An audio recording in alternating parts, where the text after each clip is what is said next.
Vidite kakav odgovor ovog dječaka, kome? Omeru radijallahu ta'ala anhu. Jedan drugi slučaj, pogledajte. Došla je delegacija kod Abdul Melik ibn Marwana i u toj delegaciji je ušao jedan dječak isto tako mali. Kaže, Mervan se, halifa tadašnji, naljutio malo puno. Pa je rekao onom svom vrataru, kaže, ti kod mene puštaš svakoga. Sreda, kogod ne iđe ti puštaš. I decu mi uvodiš. Kaže, ovaj dječak se javio, kaže, halifa, Allah ti se smiluje i uputio te na pravi put. Tebi, kaže, ništa neće nauditi to što sam ja ušao. Neće ti umanjiti tvoj ugled. A meni, kaže, to puno znači. Podigo si me, ja vidio halifu, bio sa njim, sedeo. A što znači to za mene? Halifa, kaže, mi smo došli iz tog i tog plemena. Zadesila nas je sušna godina. Nemamo šta jesti niti piti. A vi imate viška kapitala. Ako je to Božji kapital, dajte nam ga. Ako je to vaš kapital, udjelite na nas, mi smo vaša braća oskudni. Ako je to naš kapital, zbog čega nam ga ne dajete? Kaže, halifa je ušuteo i rekao, kaže, ovaj dječak nam ne ostavi nikakve mogućnosti za bilo kakav izgovor. Zbog čega im nismo pritekli dosad u pomoć. Jedne druge prilike kod Omer ibn Abdulaziza, također halife, došla isto jedna grupa, delegacija. I ispred te grupe ustane da govori u ime te grupe najmlađi među njima dječak. I kaže halifa Omer ibn Abdulaziz, dajte nekog malo starije, kaže. Preberti, ima tu stariji sjedi, vidi, date malo nekog starijeg. Kaže, on je pogledao halifu, rekao mu, kaže, halifa, Allah ti se smiluje, uputio te na pravi put. Čovjek ne stiče pravo da govori, kaže, po sjedim vlasima, nego onda kad mu Allah podari iskreno srce i zdrav razum i rječit jezik, tad stiče pravo da govori neovisno od njegove starosne dobi. A halifa, kad bi funkcije bile po starosti, onda bi, kaže, među nama ovdje bilo puno onih koji su preči za tu tvoju fotelju od tebe. Omer ibn Abdulaziz. Pogledajte drugi slučaj.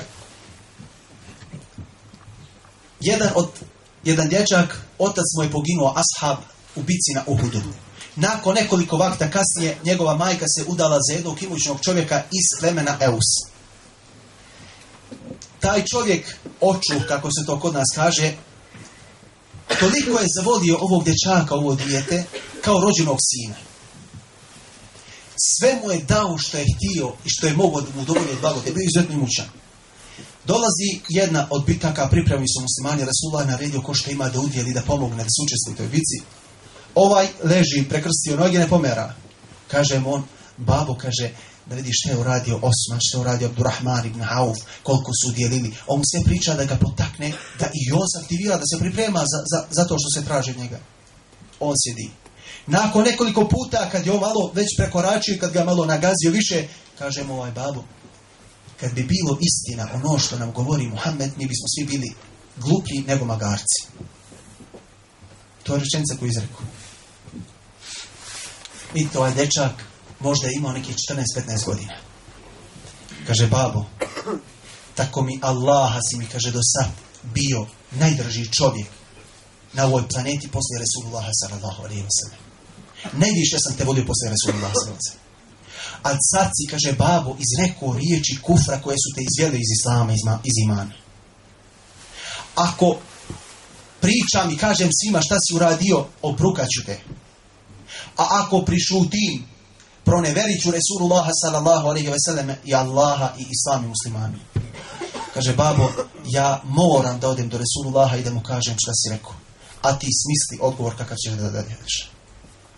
I ovaj dečak se uputi kod Rasulullah, ovdje kaže, Božji poslaniče, tako i tako i tako se desilo sa mojim babom. Božji poslanik ga pozove, kad je on došao, kaže, laže dečak. Laže dečak.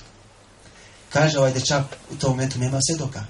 Digne ruku, kaže, gospodaru, objavi ajet povodom slučaja moga i kaži svima da znaju ko je u pravu, ko laže, ako ne laže. I Allah dželešanu objavljuje ajet u kome kaže, وَلَقَدْ قَالُوا يَحْلِفُونَ بِاللَّهِ مَا قَالُوا وَلَقَدْ قَالُوا كَلِمَةَ الْكُفْرِ وَكَفَرُوا بَعْدَ إِسْلَامِهِمْ. kaže Allah šanuhu, kunuti se da nisu rekli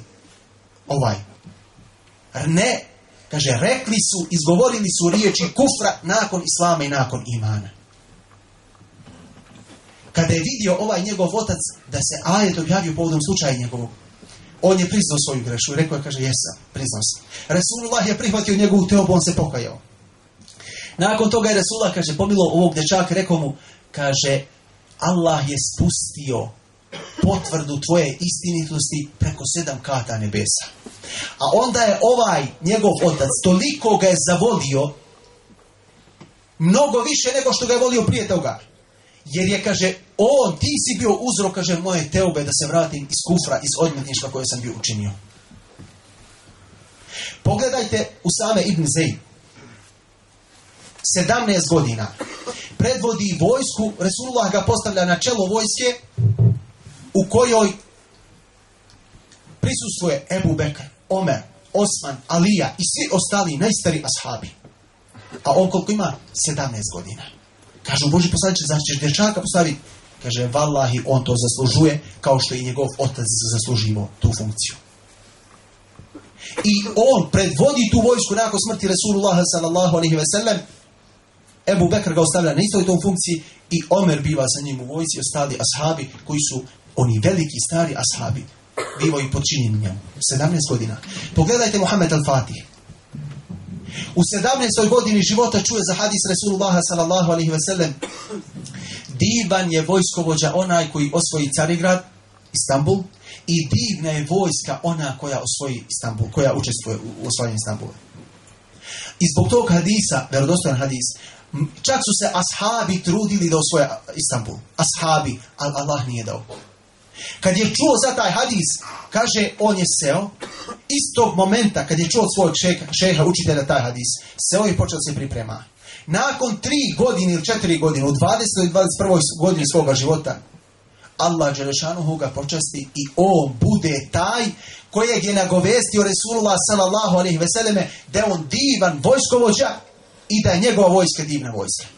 Za 4 godine se uspio pripremiti imanski, očistiti se od tih dunjalučkih nekakvih niskih svojstava i osobina koji svi imamo pri sebi i zaslužiti da bude on taj kojeg je Resulullah sallallahu alejhi ve sellem spomenuo u ovom hadisu.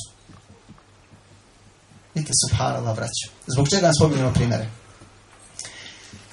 Zbog toga, braćo, što većina ljudi na zemaljskoj kugli su prosječni. U kom smislu prosječni? Ne izdvajaju se po ničemu.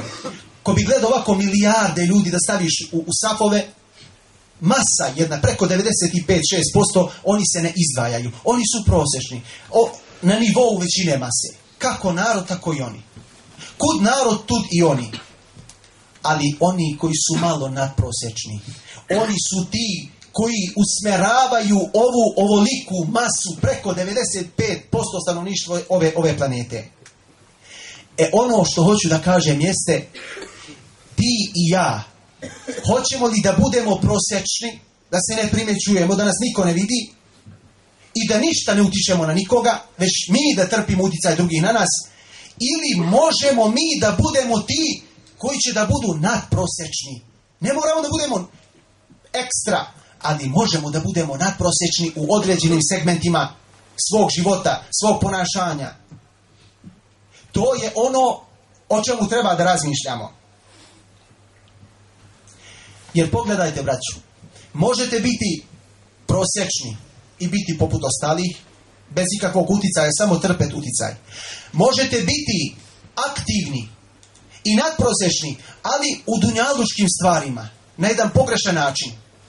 Ali ono što se traži od tebe i od mene jeste da budemo nadprosječni, ali rad Allaha dželešanuhu. Da budemo elita, ali božanska elita.